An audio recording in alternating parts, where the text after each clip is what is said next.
Hi, I'm Christina. I'm Maya from Book of Dreams, and welcome to a new video.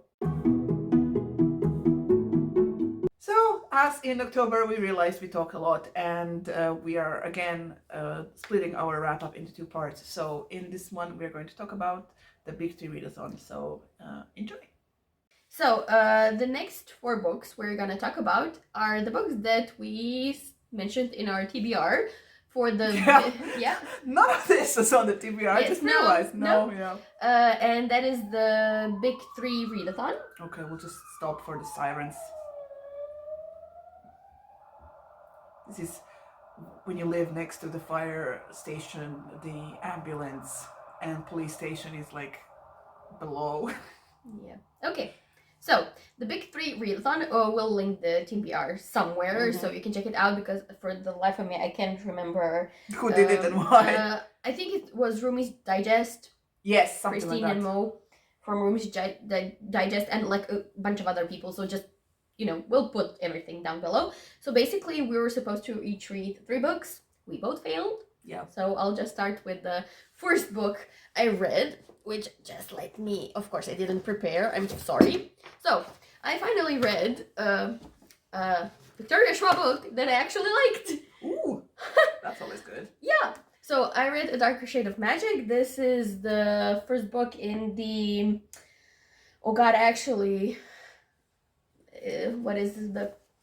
what's the name of the series? I don't know. Shadows? Something. Gathering Shadows is a sequel. Yeah. Anyways. This is the story of 4 Londons. So basically there are 4 worlds, and each world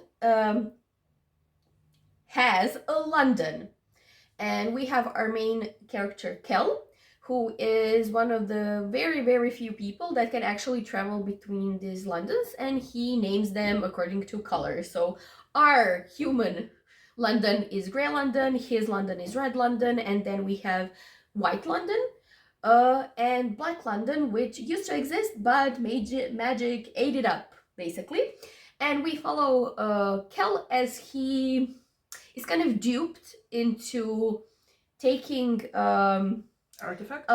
artifact from Black London so its origin is in Black London, but he got it in Grey London, and he basically has to take it through all the Londons back to Black London so it doesn't wreak havoc on all the worlds.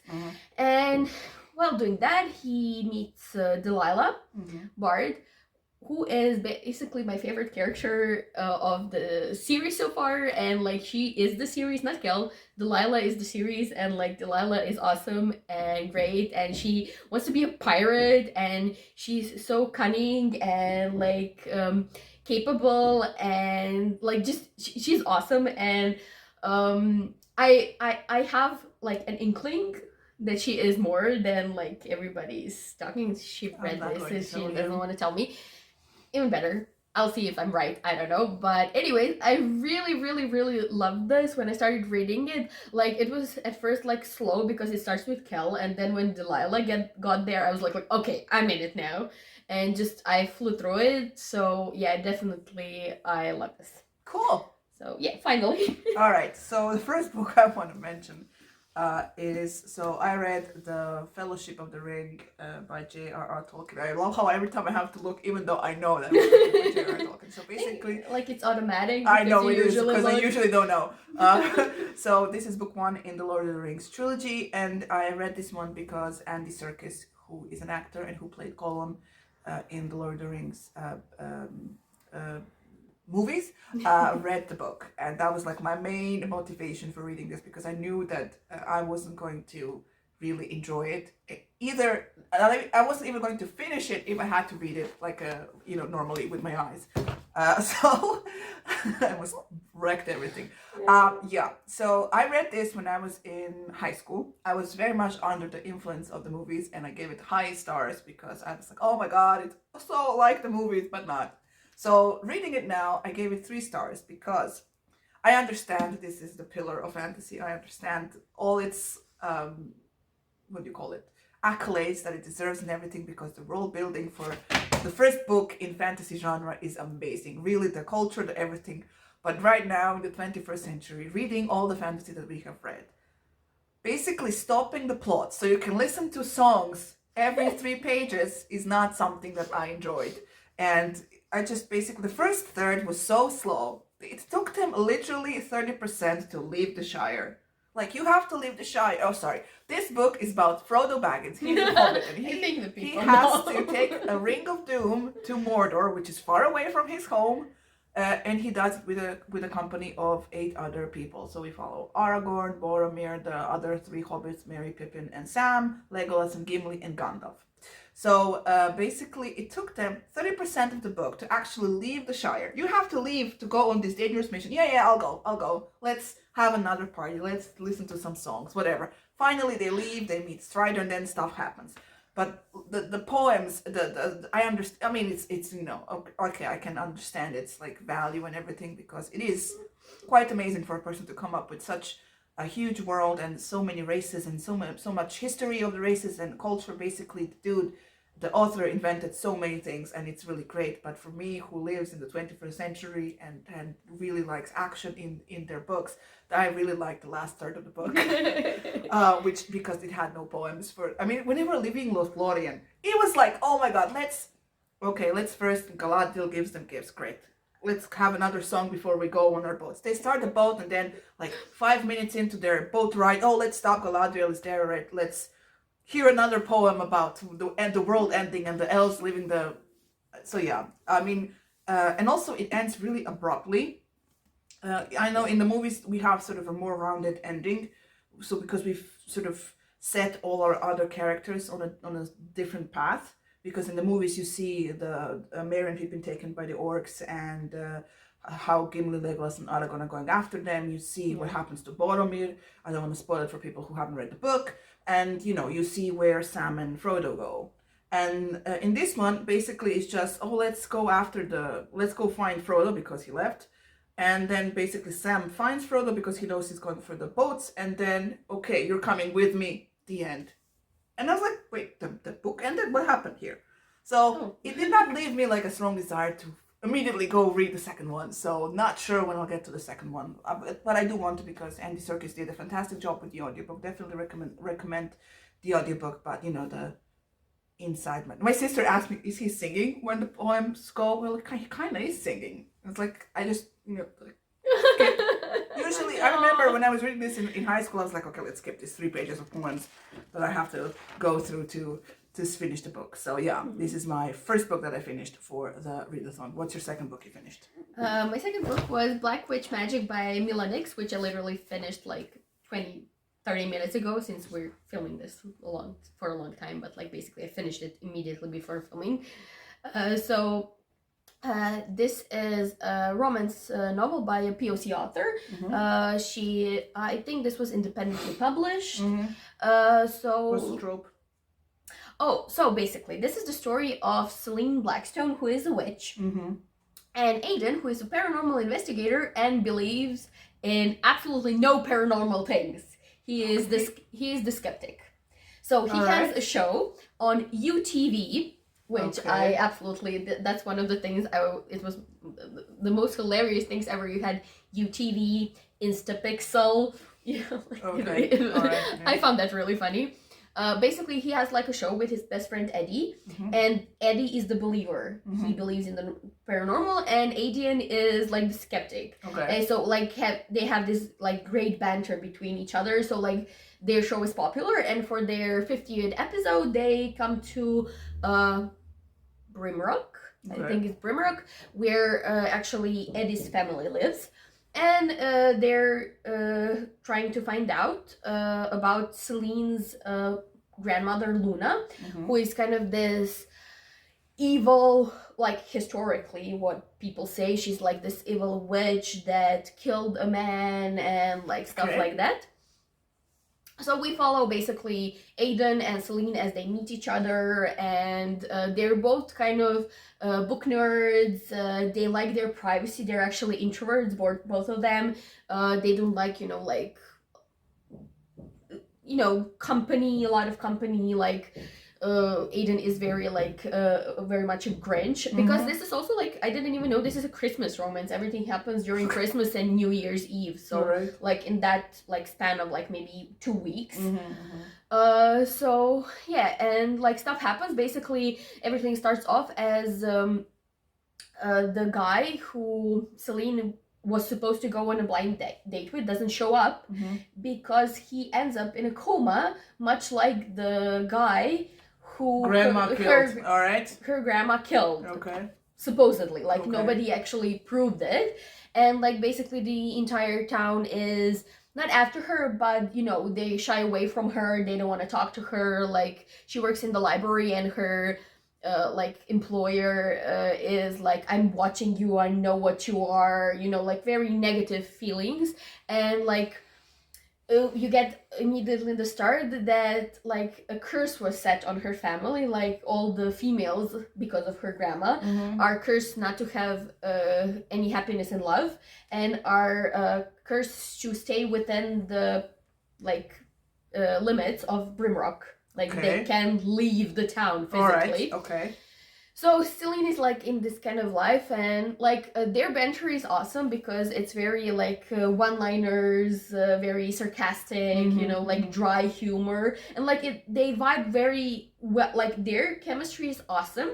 However, like this happens over 2 weeks, and I hate it. Like I understand, like that.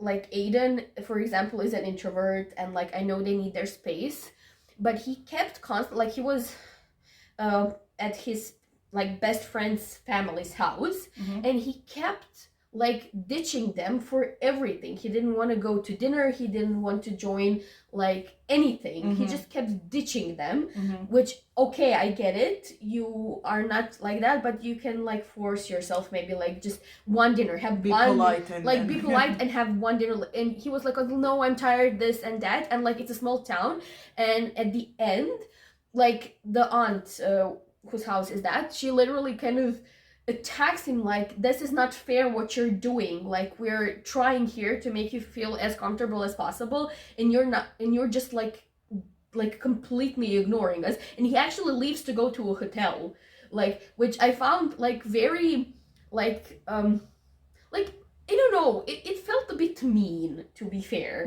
like because it was like literally constantly ditching, you know, like that. And then also he basically broke up like with his best friend because he didn't, okay, I understand that he wanted to keep Celine's secret being a witch, like for, you know, for, but like he was his best friend, and like they basically on like they finish off by shutting off the show, and like basically not being friends anymore. That sucks. And like I was like all into it. I was like, no, I'm not gonna read. And like it was, everything was like, they're so good, such good chemistry between the two main characters. Like they have this cute scene where they're like I don't know, they slip and they're in the snow and they like turn around and they kiss, like there's like such cute scenes and like understanding between each other, but it's like very insta lovey. I can't stop thinking about you, you're so like almost like I had like that feeling, oh, we're mates, like that feeling. And like he basically threw everything away for her, which, okay, like I know, is there a sequel? Yes. And I think it's just about the two of them. Like, it's not like other people. But, like, yeah, I like, everything else was so good, but this felt so wrong. Like how he managed to, like, and his family is not really, like, involved. And Eddie is basically his only best friend, his family, and he just kind of ditches everything for, like, someone that he knew for, like, 2 weeks. 2 weeks, and like maybe it gets like resolved in the second book. Maybe, I don't know, but it felt very like, I don't know. I don't know. It just, all of it felt wrong. But the twist of who actually did the killing and everything, and that was awesome. And there's even a fight in the end, like a magical fight, and that was really good. Like I couldn't put the book down in that part, so that was really good. Okay. Sorry, No, it's fine. Right, so the last thing I read is I read Saga. This is a graphic novel by Brian K. Vaughan and Fiona Staples. I read volume 1, 2, 3, 4, 5, and 6.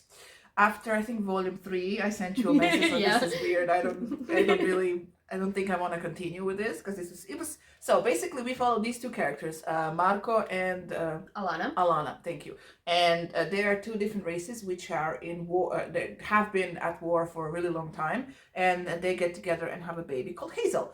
And then stuff happens from there. So my problem in the first 3 volumes of this comic was that there was first a lot of things to get and a lot of characters to follow and the whole story. I mean, basically the first 3 novels volumes is setting up the whole story because and it was kind of difficult because there are some weird characters who are obviously broken. I know I'm like leaning away. Yes. Who are obviously broken and are like there's a like whole robot empire, I guess, because there's a king, right? A robot empire, and one of the princes is walking around like having some post-traumatic stress from the war effort, and it basically they have TVs for heads, right? So to show his brokenness, basically his TV shows like graphic sex scenes, and I'm like in the middle of the story he's like interviewing a person and just suddenly there's like a picture of someone's dick on them.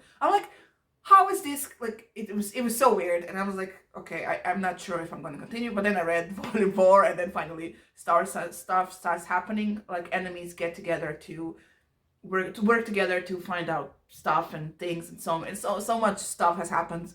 I know if I was to read it, like if I was reading it as it was coming out, I wouldn't have continued after. But now I had everything. It was like, okay, let's read it. So no, I think you have to like read it together. Yeah, like, you get a fuller picture. Yes. So I have 3 volumes left, but we also have like 4 days left of November, so I'm probably gonna finish it. But yeah, I read it and it is weird, but it's also sci-fi and fantasy. Yeah. There's magic, there's technology. It is pretty. I cried on the 2nd volume. I really cried. Like I was really upset. I didn't cry at all. Yeah, I was really upset. I don't know if you remember what happened at the end of the 2nd, but like the grandma and the grandpa. Yeah. I was really sad about that. I don't know. I'm finding it really difficult to lately in the last couple of months to sort of get immersed and involved with the characters. So there were no tears even when they broke up at one point. Oh yeah. I was like, oh my god, I forgot about that. Why did you remind continue. me? Right. Okay. So that is it. Yeah. It's a very long wrap up again. What can we do? Basically, we like to talk about books. What can you do? So this is our wrap up. If you have read any of the books that we have, please do share your thoughts down below in the comments. What else? Please like, share, subscribe, press the bell button if you want to get notifications whenever we post new videos. Thank you so much for watching, and we will see you in the next video. Bye.